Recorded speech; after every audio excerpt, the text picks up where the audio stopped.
नमस्कार विद्यार्थी मित्रांनो, आजच्या आपल्या व्हिडिओमध्ये SPPU या विद्यापीठाचा TYBCom या वर्गाचा महत्त्वाचा विषय भारतीय अर्थव्यवस्था हा आपण त्या ठिकाणी सविस्तर आज समजून घेणार आहोत। याच वर्षी आपला TYBComचा सिलेबस हा रिवाइज झालेला आहे न्यू NEP पॅटर्ननुसार। त्यामुळे आता आपल्याला या महत्त्वाच्या NEP पॅटर्नमध्ये काय आपला सर्वात महत्त्वाचा इकॉनॉमिक्समध्ये कोणता विषय दिलेला आहे आणि त्या विषयाचं नक्की त्या ठिकाणी स्ट्रक्चर काय आहे, कारण मागील वर्षी आपल्याकडे 2019चा पॅटर्न त्या ठिकाणी कालपर्यंत आपला मागच्या वर्षापर्यंत तो फॉलो केला। मात्र यावर्षी मात्र आपल्याला TYBCom हा देखील आपला NEP पॅटर्नमध्ये त्या ठिकाणी आपल्याला त्या ठिकाणी आलेला आहे आणि त्यामुळे आपल्याला NEP पॅटर्नमध्ये TYBComला 5th सेमिस्टरला जो आपला महत्त्वाचे 2 विषय त्या ठिकाणी दिलेले आहेत ऑप्शनल मायनर सब्जेक्टमध्ये भारतीय अर्थव्यवस्था आणि इंटरनॅशनल इकॉनॉमिक्स। बरेचसे महाविद्यालय त्या ठिकाणी हा विषय जो आपल्याकडे भारतीय अर्थव्यवस्था इंडियन इकॉनॉमी हा त्या ठिकाणी घेतील असं मला अपेक्षा आहे आणि आपल्याला आज सर्वात महत्त्वाचं म्हणजे याच विषयाचा सविस्तर सिलेबस आपण त्या ठिकाणी सविस्तर समजून घेणार आहोत। भारतीय अर्थव्यवस्था हा विषय म्हणजे मुळात आपल्याला येणाऱ्या पुढच्या कालावधीमध्ये स्पर्धा परीक्षेच्या दृष्टीने अतिशय महत्त्वाचा आणि चांगला विषय आहे। त्यामुळे कदाचित विद्यापीठाने इंडियन इकॉनॉमी हा विषय त्या ठिकाणी सिलेबसमध्ये सेट केला असावा। तर आपण पाहूया की नक्की भारतीय अर्थव्यवस्था म्हणून आपल्याला TYBComच्या अभ्यासक्रमामध्ये नक्की कोणकोणते टॉपिक आपल्याला त्या ठिकाणी पर्टिक्युलर अभ्यासायचे आहेत ते आपण सविस्तर समजून घेऊया। तर सर्व विद्यार्थ्यांनी मात्र हे NEP पॅटर्नमधला मायनर जो सब्जेक्ट आहे इकॉनॉमिक्स हा विषय त्या ठिकाणी आपल्याला सिलेबस आपण सविस्तर समजून घेणार आहोत। सर्वात महत्त्वाचं या सिलेबसमध्ये मायनर सब्जेक्ट असल्यामुळे 2च चॅप्टर त्यामध्ये असणार आहेत। हा सर्वात महत्त्वाचा बदल मात्र विद्यार्थ्यांनी समजून घ्यायचा आहे। लास्ट आपण SYBComला आपण त्या ठिकाणी हा 4 चॅप्टरमध्ये त्या ठिकाणी आपला इकॉनॉमिक्सचा विषय आपण त्या ठिकाणी मॉनिटरी इकॉनॉमिक्स असेल किंवा मॅक्रो इकॉनॉमिक्स असेल। मात्र आता आपल्याला यावर्षी मात्र आपल्याला जो विषय आहे तो मात्र आपल्याला फक्त 2 चॅप्टरमध्ये असणार आहे। तो मायनर सब्जेक्ट असल्यामुळे त्याचा सिलेबस रिड्यूस करण्यात आलेला आहे। तर आपल्याला काय आहे नक्की 2 चॅप्टरमध्ये ते पहा। सर्वात महत्त्वाचा फर्स्ट चॅप्टर जो दिलेला आहे तो दिलेला आहे भारतीय अर्थव्यवस्थेची ओळख, इंट्रोडक्शन ऑफ इंडियन इकॉनॉमी।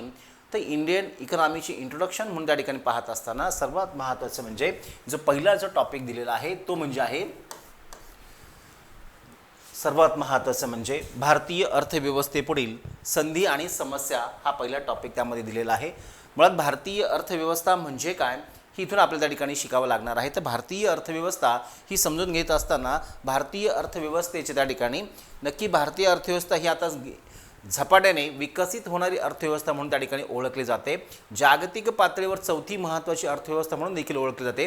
आणि मग आपल्या ह्या इमर्जिंग ग्रोथ होणाऱ्या इकॉनॉमिकच्या संदर्भाने जर विचार केला तर भारतीय अर्थव्यवस्थेपुढे नक्की समस्या कोणकोणत्या आहेत आणि कोणकोणत्या संधी आहेत हा सर्वात बेसिक आणि महत्त्वाचा टॉपिक आपल्याला फर्स्ट 1.1 मध्ये त्या ठिकाणी आपल्याला लर्न करायचा आहे। Prospect and problems in Indian economy हा पहिला आपल्या त्या ठिकाणी आपल्याला सिलेबस आपल्याला त्या ठिकाणी समजून घ्यायचा आहे पहिला टॉपिक। सेकंड जो आपला टॉपिक दिलेला आहे तो म्हणजे आहे characteristics of the Indian economy as an emerging economy. भारतीय अर्थव्यवस्थेची आपल्याला त्या ठिकाणी काय पाहिजे आहेत वैशिष्ट्ये सविस्तर समजून घ्यायचे। एक भारतीय अर्थव्यवस्थेचे त्या ठिकाणी कॅरेक्टरिस्टिक्स हे इतर अर्थव्यवस्थेपेक्षा ती वेगळी आहेत आणि ती कशा पद्धतीने वेगळी आहेत तर आपल्याला 1.2 मध्ये आपल्या ठिकाणी सविस्तर समजून घ्यायचे आहेत। उद्योन्मुख अर्थव्यवस्था म्हणून भारतीय अर्थव्यवस्थेची पर्टिक्युलर वैशिष्ट्ये आपल्याला 1.2 मध्ये पाहिजे आहेत। 1.3 मध्ये आपल्याला भारतीय अर्थव्यवस्थेची त्या ठिकाणी सर्वात महत्त्वाचं 2047चं व्हिजन आपल्याला त्या ठिकाणी इथे समजून घ्यायचं आहे। म्हणजे आपल्याकडे नियोजन आयोग आपल्याकडे सुरुवातीला होता, नंतर आपल्याकडे नीती आयोग आलेला आहे आणि नीती आयोगाने त्या ठिकाणी आपल्याकडे लॉंग टर्मचं जे गोल आपण त्या ठिकाणी फायनल केलेलं आहे किंवा निश्चित केलं आहे ते 2047चं।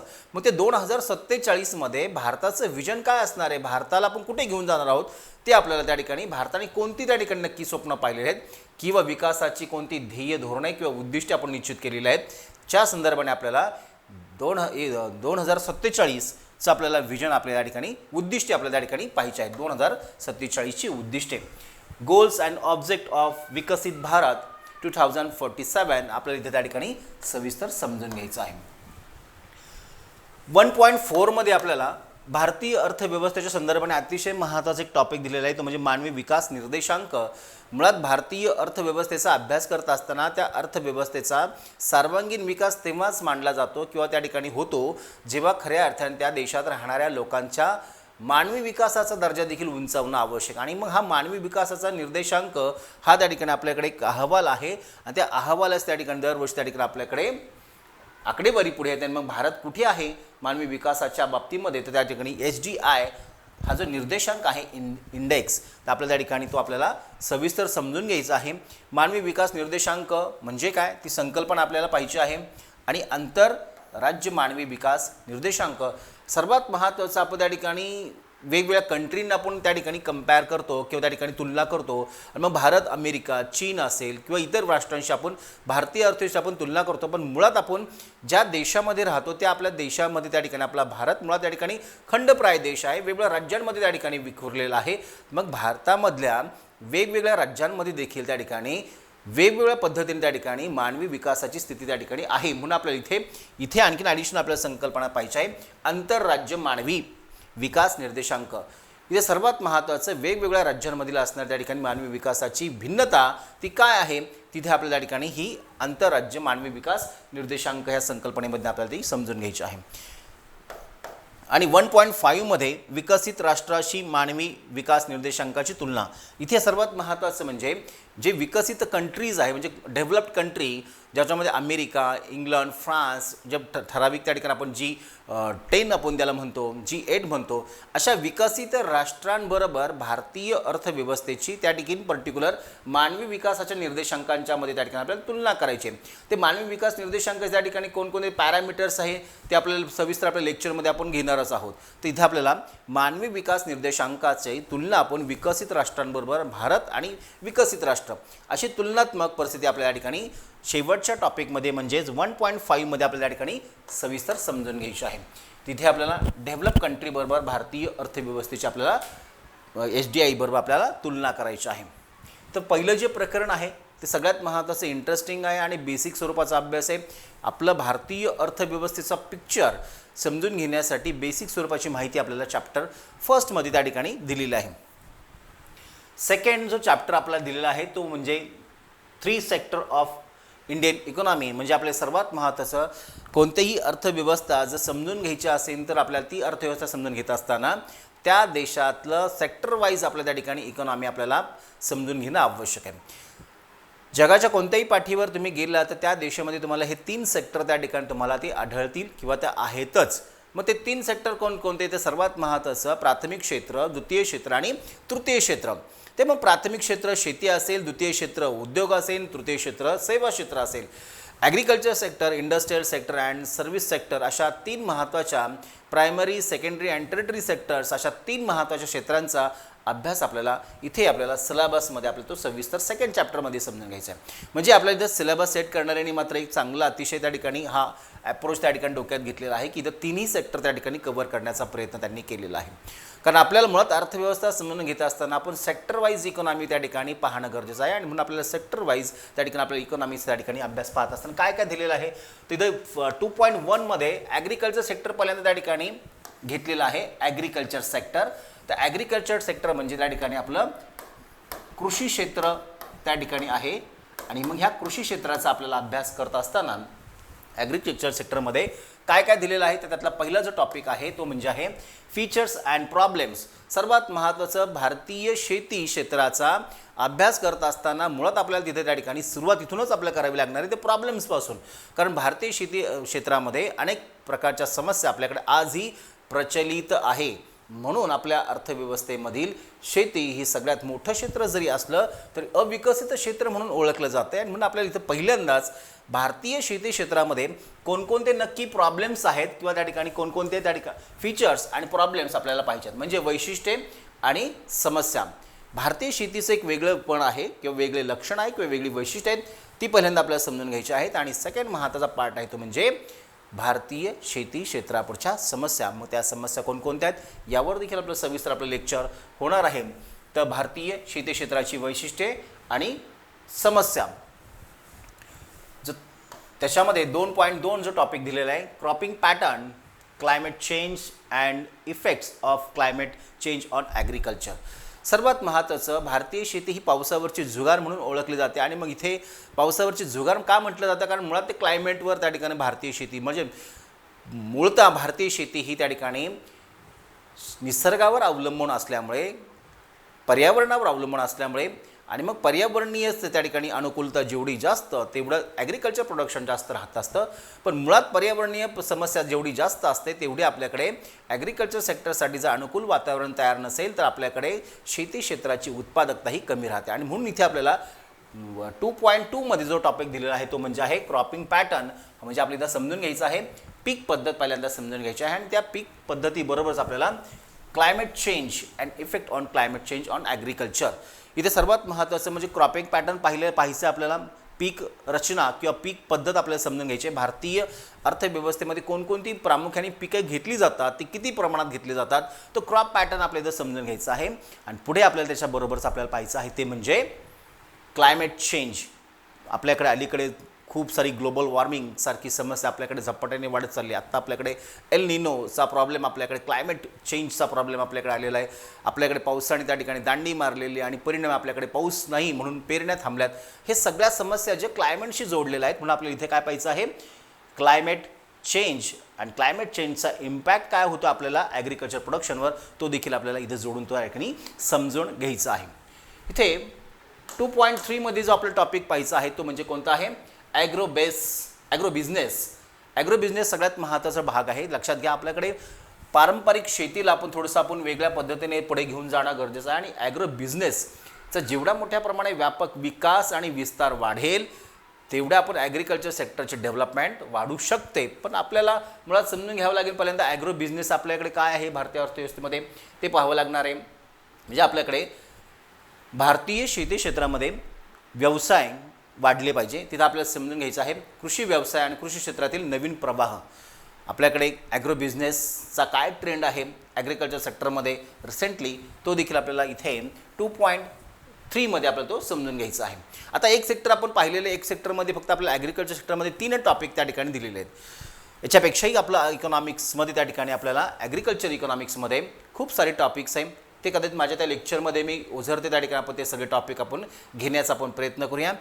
मात्र सिलेबस शॉर्ट्समध्ये आहे, त्यामध्ये शॉर्टमध्ये असल्यामुळे त्या ठिकाणी फक्त 3 टॉपिक इथे दिलेले आहेत, ते मात्र लक्षात घ्यायचं आपल्याला. मात्र हा सर्व सिलेबस नाही आहे, याच्यापेक्षाही खूप सारा आपला अधिकचा सिलेबस आहे जो इंडियन इकॉनॉमिक्सचा त्या ठिकाणी तो पार्ट म्हणून त्या ठिकाणी आपल्याला समजून घेणं महत्त्वाचं आहे.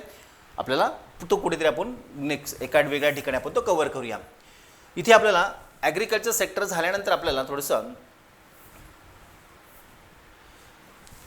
सेकंड जो सेक्टर दिलेला आहे इंडस्ट्रियल सेक्टर, तो इंडस्ट्रियल सेक्टर आपल्याला त्या ठिकाणी सेकंड जो भाग आपल्याला सेक्टर वाईज इकॉनॉमी म्हणून त्या ठिकाणी पाहतोय, त्यामध्ये इंडस्ट्रियल सेक्टर आपल्याला समजून घ्यायचं आहे. आता औद्योगिक क्षेत्र हा खऱ्या अर्थाने विकासाचं इंजिन समजलं जातं.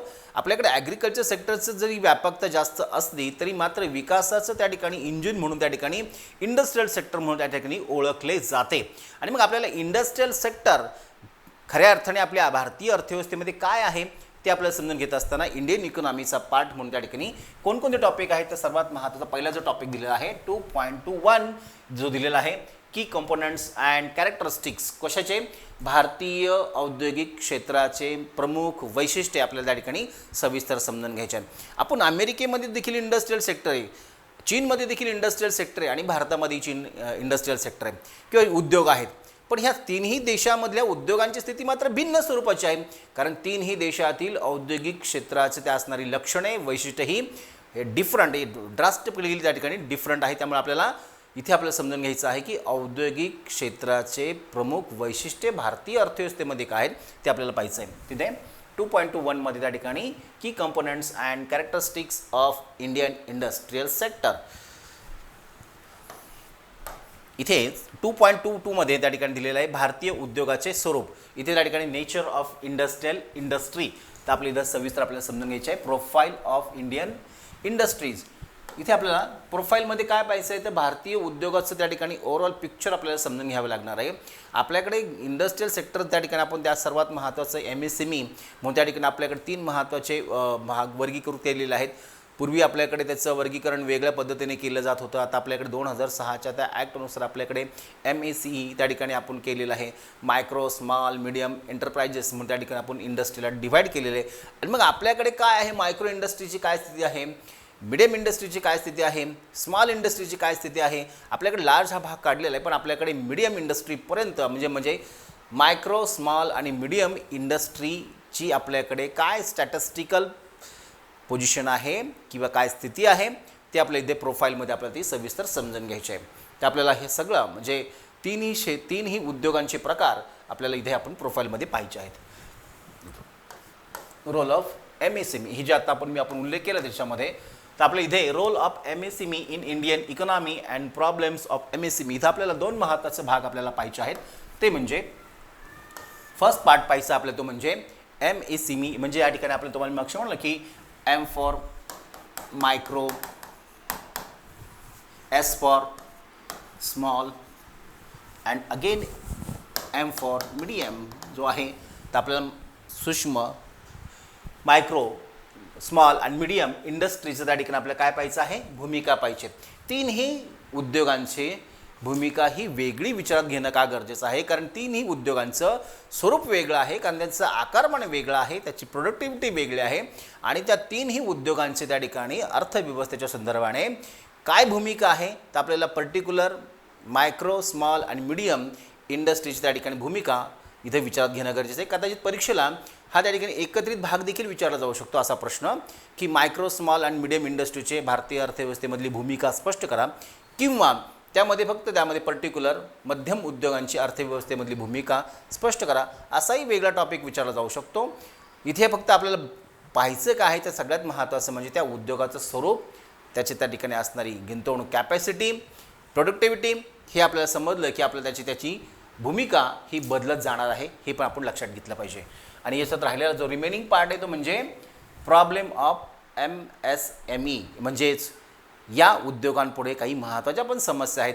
त्या समस्या काय काय, मग ते पायाभूत सुविधाच्या समस्या असतील, भांडवलाच्या समस्या असेल किंवा आणखी काही तांत्रिक समस्या असेल, तर त्या पर्टिक्युलर समस्या कोणकोणत्या आहेत याचा देखील आपल्याला विचार करणं गरजेचं आहे. कारण जोपर्यंत आपण समस्यांचा अभ्यास करणार नाही तोपर्यंत त्या उद्योगांमधील येणारे अडथळे आपल्याला समजणार नाही, आणि जोपर्यंत अडथळे दूर केले जाणार नाही तोपर्यंत त्या उद्योगांचा विकास आणि विस्तार वाढणार नाही.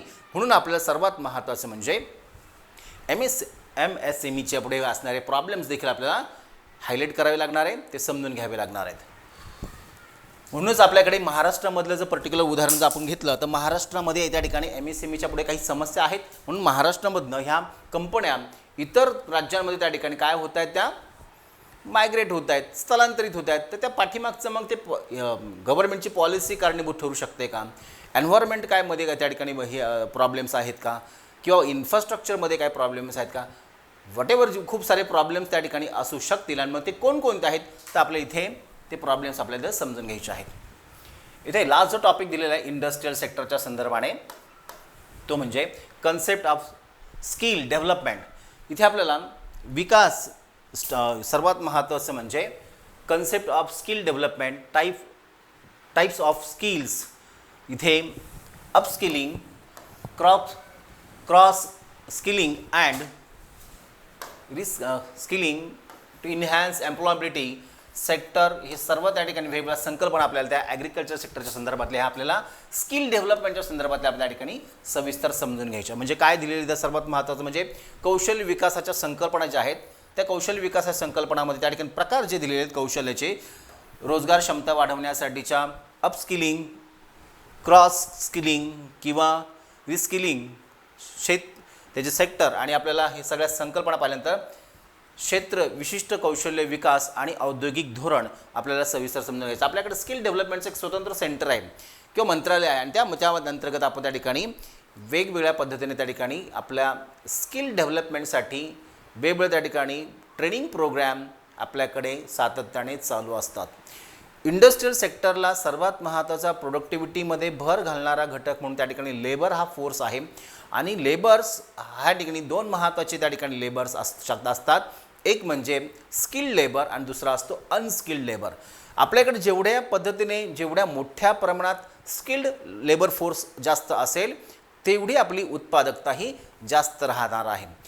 या उलट जर आपल्याकडे अनस्किल्ड लेबरचं प्रमाण जेवढं जास्त असेल तेवढी आपली उत्पादकता ही कमी राहत असते. म्हणून आपल्याला स्किल्ड लेबर फोर्स त्या ठिकाणी डेव्हलप करण्यासाठी आपल्याकडे कौशल्य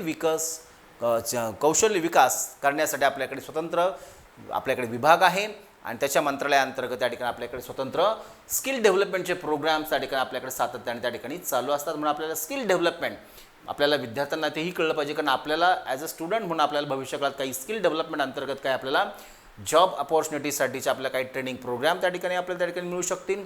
काही फंडिंगच्या बाबतीमध्ये काही प्रोजेक्ट किंवा आपल्याला त्या ठिकाणी लोन देखील मिळण्याचे देखील आपल्याला प्रोजेक्ट कसे त्या ठिकाणी विकसित केले जातात किंवा लोन अप्लाय करण्यासाठी आपल्याला काय काय प्रोसिजर असते याची देखील माहिती तुम्हाला त्या ठिकाणी या स्किल डेव्हलपमेंट अंतर्गतच्या ट्रेनिंग प्रोग्राममधनं दिली जाते. म्हणून आपल्याला स्किल डेव्हलपमेंटच्या संदर्भाने आपल्याला ह्या सगळ्या बाबी ह्या संकल्पना आपल्याला त्या सविस्तर समजून घ्यायच्यात. आणि शेवटचा जो टॉपिक आहे 2.25 मध्ये त्या ठिकाणी दिलेला आहे स्टार्टअप अँड मुद्रा स्कीम. सर्वात महत्त्वाचं म्हणजे मोदी सरकार आल्यानंतर आपल्याकडे BJP सरकारच्या कालावधीमध्ये तरुणांना इंडस्ट्रियल सेक्टरमध्ये एक स्किल्ड लेबरच्या दृष्टिकोनातून किंवा नवीन उद्योजकांना प्रवाहात आणण्यासाठी आपल्याकडे 2 महत्त्वाच्या योजना आणल्या होत्या, त्या म्हणजे स्टार्टअप आणि मुद्रा लोन. तर स्टार्टअप काय आहे नक्की आणि मुद्रा लोन नक्की त्या ठिकाणी लोनचा प्रकार जो आहे तो नक्की कशा प्रकारामध्ये किती प्रकारामध्ये असतो तो आपल्या इथं शेवट आपल्या त्या ठिकाणी पाहायचा आहे. मुद्रा लोन हे 3 प्रकारचं त्या ठिकाणी असतं. बाल, किशोर आणि प्रौढ असे त्या ठिकाणी आपल्याला 3 लोनचे जे प्रकार आहेत मुद्रा लोनमध्ये ते आपल्याला इथं सविस्तर समजून घ्यायचे आहेत. स्टार्टअप म्हणजे काय, तर उद्योगाला त्या ठिकाणी उद्योग सुरू करत असताना स्टार्टअप कशा पद्धतीने आपल्याला त्या ठिकाणी पुश करते हे देखील आपल्या इथे आपल्याला सविस्तर समजून घ्यायचं आहे. तर स्टार्टअप आणि मुद्रा स्कीम या 2 महत्त्वाच्या स्कीम तुम्हाला त्या ठिकाणी इंडस्ट्रियल सेक्टरला बूस्ट करण्यासाठीच्या महत्त्वाच्या स्कीम म्हणून ओळखल्या जातात. म्हणून आपल्याला त्या 2 संकल्पना इथं 2 स्कीम आपल्याला इथं पाहिजे आहेत. अशामध्ये तिसरा जो आपलं सेक्टर वाईज आपला जो पार्ट राहिलेला आहे ॲग्रिकल्चर सेक्टर आपण पाहिला, इंडस्ट्रियल सेक्टर पाहिला आणि आपला थर्ड जो सेक्टर आहे तर टेरिटरी सेक्टर आपल्याला तृतीय क्षेत्र. तर तृतीय क्षेत्रामध्ये आपल्याला सेवा क्षेत्र सर्वात महत्त्वाचं आहे सर्व्हिस सेक्टर. तर सेवा क्षेत्र म्हणून त्या ठिकाणी अभ्यास करत असताना आपल्याला सर्वात 3च महत्त्वाचे टॉपिक दिलेले आहेत विद्यार्थ्यांना. अतिशय शॉर्ट सिलेबर त्या ठिकाणी दिलेला आहे, पण याच्याही पलीकडे इंडियन इकॉनॉमी त्या ठिकाणी अभ्यास असताना वेगवेगळे टॉपिक्स आहेत हे मात्र आपण लक्षात ठेवायचं आहे. तर जो 2.3 जो घटक दिलेला आहे कन्सेप्ट ऑफ सर्व्हिस म्हणजे मुळात आपल्याला सेवेचा अर्थ आपल्याला समजला पाहिजे. What is mean by service, तर सर्व्हिस म्हणजे काय हे आपल्याला सविस्तर समजून घेतलं पाहिजे. जसं मुळात आपल्या अर्थव्यवस्थेमध्ये वस्तू आणि सेवा हे 2 महत्त्वाचे फॅक्टर असतात. तर ह्या 2 महत्त्वाच्या फॅक्टरमध्ये या ठिकाणी गुड्स आणि इकडे सर्व्हिस. तर सर्व्हिस वस्तू म्हणजेच जे डोळ्यांना दिसणारी आहेत ज्याला आपण स्पर्श करू शकतो तर आपण त्याला गुड्स म्हणतो, मीन्स टचेबल थिंग्स म्हणजे आपण त्याला वस्तू म्हणतो. आणि इकडे आपल्याला सेवा म्हणजे इनव्हिजिबल गुड्स, इनव्हिजिबल म्हणजे नॉन टचेबल त्या ठिकाणी गुड्स असतात त्याला आपण सेवा म्हणून ओळखतो. अदृश्य वस्तू म्हणजेच सेवा. तर आपल्या त्या ठिकाणी मुळात हे ज्या सर्व्हिसेस आहेत ते सर्व्हिसेस देखील तुमच्या वस्तूप्रमाणेच तेवढाच अर्थव्यवस्थेसाठी महत्त्वाचा भाग आहे. म्हणून आपल्याला तो थर्ड सेक्टरमध्ये आपण त्या ठिकाणी शिकतोय.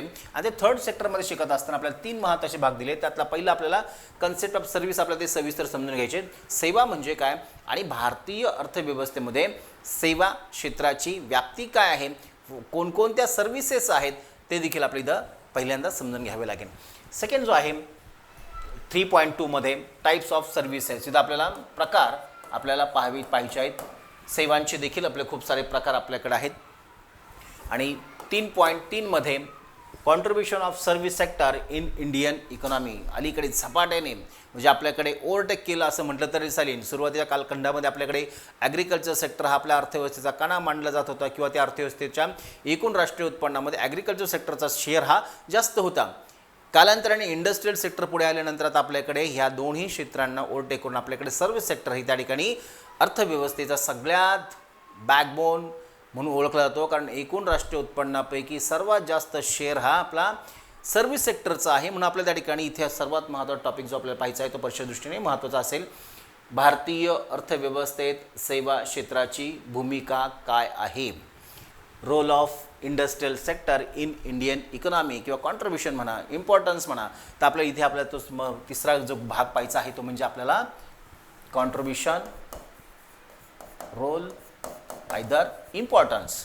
तर आपल्या इथे आपलं सर्वात महत्त्वाचं म्हणजे भारतीय अर्थव्यवस्थेमध्ये सेवा क्षेत्राची भूमिका काय आहे ते आपल्याला इथे शेवटच्या टॉपिकमध्ये पाहायचं आहे. तर अशा पद्धतीने आपल्याला अर्थव्यवस्थेचा अभ्यास शॉर्ट्समध्ये म्हणजे आपल्याला दोनच प्रकरण आहेत. पहिल्या प्रकरणामध्ये आपल्याला इंट्रोडक्शन दिलेलं आहे. सेकंड चॅप्टर आपल्याला सेक्टर वाईज इकॉनॉमी समजून घेत असताना primary sector, agriculture sector, secondary sector means industrial sector and third territory sectors means service sector, अशा तीनही सेक्टरचा आपल्याला त्या ठिकाणी शॉर्टमध्ये आपल्याला चॅप्टर सेकंडमध्ये त्या ठिकाणी अभ्यास करायचा आहे. सिलेबस अतिशय सुटसुटीत आणि सोपा सिलेबस आहे. मात्र अर्थव्यवस्थेचं पिक्चर किंवा अर्थव्यवस्थेचं चित्र काय आहे ते नक्की चांगलं आहे की वाईट आहे?